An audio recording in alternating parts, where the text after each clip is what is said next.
Daha ayaktan hastalar geliyor. Sabah yoktur. İlgili bölümler geldikçe değerlendiriyoruz. Kendi hastalarımızı değerlendiriyoruz. Geçmiş olsun. Nasılsınız?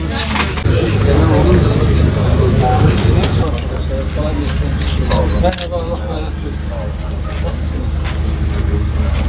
Sağ olun. Ciddi bir şey yok inşallah. Bir şey var mı? Bilmiyoruz. Tabii şimdi gider verdik.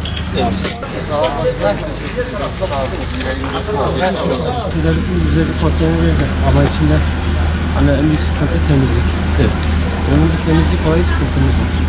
Banyo yapmalı bilmiyorum.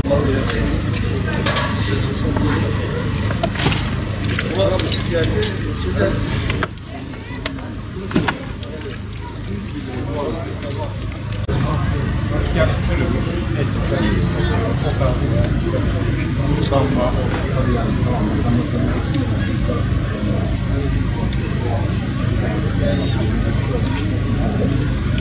Ablam nasılsınız? Sağ olasın. Hoş Merhaba geldin. başkanım. Hoş geldin.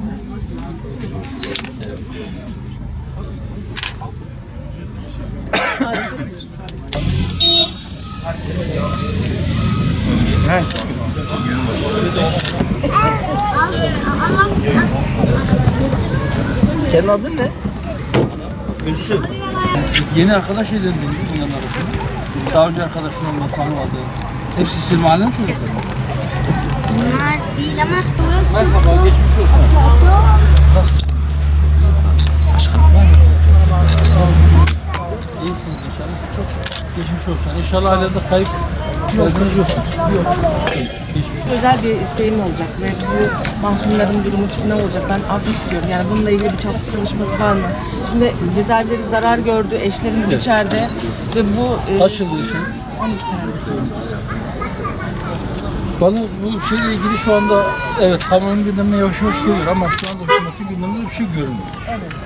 Evet. Ama onlarla bir temasımız olursa bu talepleri biz ileteceğiz inşallah. Teşekkür ederim. Ya, Keşke olmasa tamam da olduktan sonra şey yapmak. Maşini sizin elinizde bir şey gelmez. Ben size söylerim. 2 saat kadar çok uzun zaman olacak. Buyurun başkanım. Hatay'dasınız. Evet. Günlerde temaslarda bulunuyorsunuz, sahadasınız. Neler söyleyeceksiniz? 10 günü geride bıraktık depremden sonra. Bu depremde en ciddi hasar alan, en yüksek oranda veya sayıda binası yıkılan, en fazla can kaybı yaşanan yerlerden bir tanesi de Hatay. Deprem merkez üssü Maraş ile birlikte Hatay herhalde diğer illerle kıyaslandığında bu yıkımın ve can kaybının bariz bir şekilde daha fazla olduğunu söylemek mümkün. Fakat şükür şu geçen 10 günlük süre içerisinde o ilk başlardaki keşmekeş veya düzensizlik yok. İşler bir anlamda rutine binmiş durumda. En azından o acil ihtiyaçlar, barınma, yeme içme önemli bir oranda hallolmuş. Özellikle gıda ile ilgili çok bir sıkıntı kalmamış. Fakat halen barınma ile ilgili, çadırla ilgili ya da konteyner kentlerle ilgili sıkıntılar var. Hatay'da nispeten diğer yerlere göre hava iyi, çok soğuk değil. Bu anlamda belki biraz daha bunu rahat geçirebiliyorlar çadırlarda. Fakat buna rağmen çadırlardaki hayat elbette takdir edersiniz ki bu ilk birkaç gündeki belki acil bir çözüm olarak çadırlar bir derde deva olabilir. Ama onun haricinde çok uzun süremez çadır hayatı. Bu yüzden bugün kurduğumuz temaslarda vatandaşlardan yoğun olarak çadırda kalan vatandaşlardan şunu dinledik, şu talepleri aldık. Bir konteyner olsa biraz daha düzene girmiş olacağız. Elbette burada hava iyi ama yine neticede kış şartları yeterince ısıtmıyor çadırlar.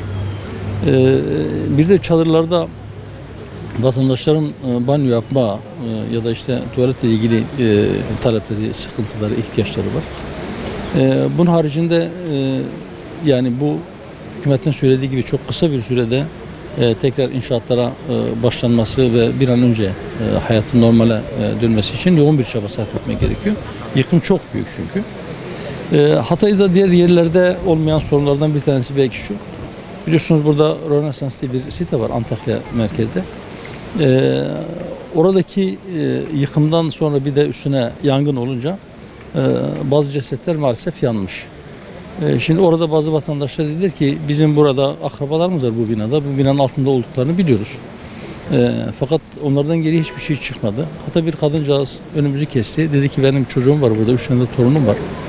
Yani onlardan bir kemik parçası bile olsa ben onu götürsem bir yere gömsem bir mezarlığı olsa diye. Fakat geriye hiçbir şey kalmaksızın işte şu anda o binalarda enkaz kaldırma çalışması yapıldı diye. Biz AFAD yetkilileriyle görüştük. Bunun doğru olmadığını söyledi. Dediler ki binaların ön tarafında yani arama işlemleri bitmiş olan kısımlarda enkaz kaldırma var. Fakat öbür taraflarda halen daha canlı veya ceset şeklinde vatandaşları çıkarmak için bir çalışma var, bir arama var. Temennimiz olur ki bir an önce bu arama kurtarma faaliyetleri bitirilsin, tamamlansın, enkaz altında hiç kimse kalmasın. Eğer yaşıyorsa tabii öncelik olarak yaşayanları canlı olarak çıkarmak. Fakat 10. günden sonra artık bu konuda ümitler gitgide zayıflıyor. Eğer bu olmazsa bile cenazeleri orada bırakmamak, cenazeleri çıkarıp sahiplerine teslim etmek. Bir de gözümüze çarpan bir diğer manzara şu oldu. Enkazın hemen karşısındaki bir çöp konteynerinin yanında yüzlerce fotoğraf vardı. Hard diskler, bilgisayarlar. Belki insanların onun içerisinde çok değerli bilgileri var ama hiçbir şey olmasa anıları var orada. Onlar çöpe atılmıştı. Vatandaşlar da haklı olarak şikayet ediyor. Bunlar çöp değil diyorlar. Bu insanlar belki görmüş olabilir ama onlardan geriye kalan birkaç tane fotoğrafı akrabalarına çok görmemek lazım şekilde. Onların bir yerde muhafaza altına alınması çok zor olmasa gerek. Yani en azından bu tip eşyaların. Zaten bütün evlerden çıkan her türlü eşyayı bir yerde saklayalım gibi bir talep kimsede yok. Eşyaların çoğu da binaların içerisinde ama en azından enkazlardan çıkarılan bu tip maddi olmasa da manevi değeri yüksek şeyleri bir şekilde saklamak, saklayabilmek, onları geride kalanlara ulaştırmak çok zor olması gerek. Bu talep de geldi, onu da belirtmek istiyoruz.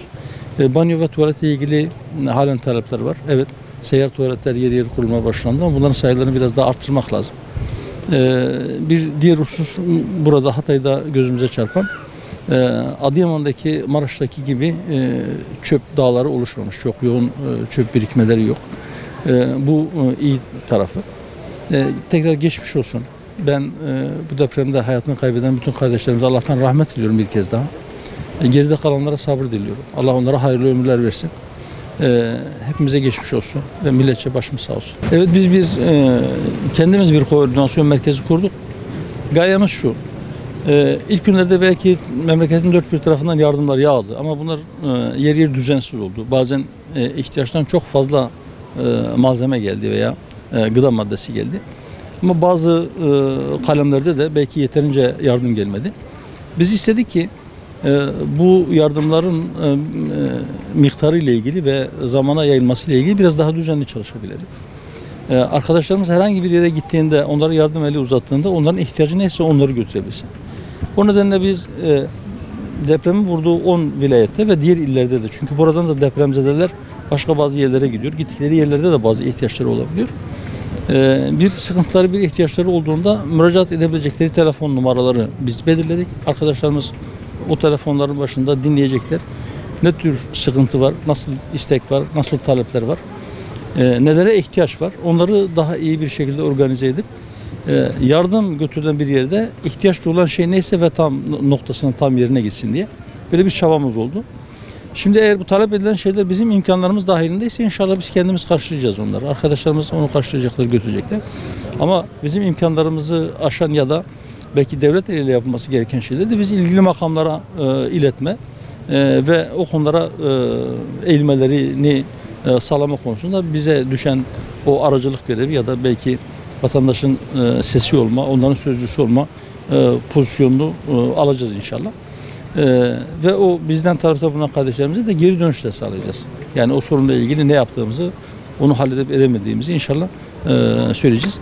Tabii bu yardımlar koordine edilirken mutlaka AFAD'la ya da işte diğer resmi makamlarla onlarla da bir koordinasyon halinde olması gerekir ki yoksa her bir kurum, her bir işte vakıf, her bir dernek ya da her bir kişi kendiliğinden, diğerlerinden tamamen bağımsız olarak bu işlere girişinde biraz karışıklık da olabiliyor. Mesela diyelim ki bir yerlere çok fazla sayıda araç girdiğinde oranın trafiği çok olumsuz etkilenebiliyor. Ki hemen hemen her yerde, bütün deprem bölgelerinde depremin vurduğu 10 ilde gezdiğimizde çoğunlukla trafikle ilgili bir şikayeti gördük. Daha doğrusu sıkışıklığı gördük. Bunların da oluşmaması için o koordinasyonla ilgili makamlarla da belki temas halinde olmanın faydası var. Bunu bir daha vurgulamak gerekiyor. Yetkililer hep söyledi. Bir kez de biz buradan söyleyelim. Hasarlı binalara lütfen girmesinler. Ama bu psikoloji atlatıldıktan sonra hasarsız olan ya da az hasarlı, hafif hasarlı olan taşıyıcı sistemlerinde bir problem olmayan evlere yavaş yavaş dönüş olursa hayat biraz daha hızlı normale dönecek. Şimdi bunu koordine etmekle görevli resmi makamların söylediği şey şuydu. Bir an önce çadırlar, arkasından konteyner kentlere bu vatandaşları yerleştirmeler ve bizim temas kurduğumuz bakanlar, yani her bir ilde biliyorsunuz hükümet bazı yerlerde bazı yerlerde birden fazla bakan görevlendirilmiş, koordinasyonu sağlıyorlar. Ama temel koordinasyon AFAD'da. Onlardan aldığımız bilgiler şu yönde. Diyorlar ki biz bir ay içerisinde inşaat çalışmalarına başlamış olacağız. Dün mesela Gaziantep'te, ondan önceki gün Adıyaman'da, ondan önce de yine Kahramanmaraş'ta kurduğumuz temaslarda oradaki yetkilendirilmiş, görevlendirilmiş bakanlardan şunu duyduk. Yer tespitiyle ilgili çalışmalar başlamış durumda. Yerler tespit edildikten sonra, hasar tespit çalışmaları bittikten sonra ve ilgili deliller alındıktan sonra enkaz tamamen kaldırılacak ve inşaat çalışmaları bir ay içerisinde başlatılacak diye bir şey söylediler. İnşallah öyle olur. Yani bir ay içerisinde başlayıp dedikleri gibi eğer bir yıl içerisinde bunlar biterse, ki 10 binlerce binadan bahsediyoruz. Belki 100 binin üzerinde bağımsız bölümden bahsediyoruz. Ağır hasar almış ya da oturulamayacak durumda olan binaları buna ilave ettiğimizde mesela Nurdağı bunlardan bir tanesi. Nurdağı tamamen yeniden inşa edilecek. Bunun sayısı daha da artabilir. Bu kadar çok sayıda inşaatı bir şekilde başlayıp bir yılda bitirmek büyük bir şey. Eğer yapılabilirse inşallah önümüzdeki kış gelmeden hele bitirilebilirse çok iyi olur. Çünkü kış şartları her yerde İskenderun gibi ya da Hatay gibi değil. Maraş'ta kış biraz daha çetin geçiyor. Malatya'da biraz daha soğuk geçiyor. Umarız öyle olur. Yani o dedikleri gibi bir yıl ya da biraz daha kısa bir sürede kalıcı konutlar inşa edilebilirse, hayat normale dönerse bu yaralar o zaman sarılmış olacak. Siyasetin gündemine baktığımızda son günlerde özellikle de bazı siyasi partilerde, bazı siyasi kişiliklerin gündeminde seçim odaklı bir tartışma başladı. Nasıl değerlendiriyorsunuz? Bizi seçimden bahseden partileri de sormayın der. Başkanım, Biz şu anda yaraların nasıl sarılacağına ilişkin herkes elinden gelen çabayı ve katkıyı ortaya koymalı diye düşünüyoruz. Bizim gündemimizde şu anda bu var. Bu yaraları bir an önce saralım. Yani evet, halkta o tevekkülü gördük ama ben şunu ilave edeceğim. Keşke herkes önce devesini bağlasaydı, ondan sonra tevekkül etseydi. Evet, tevekkül edelim ama deveyi bağlamayı da ihmal etmeyelim. Evet, tevekkül edelim ama herkes kendi işini yaparken, işi her neyse en iyi şekilde işini yapsın, yapabildiğinin en iyisini yapsın, ondan sonra tevekkül edeceğiz.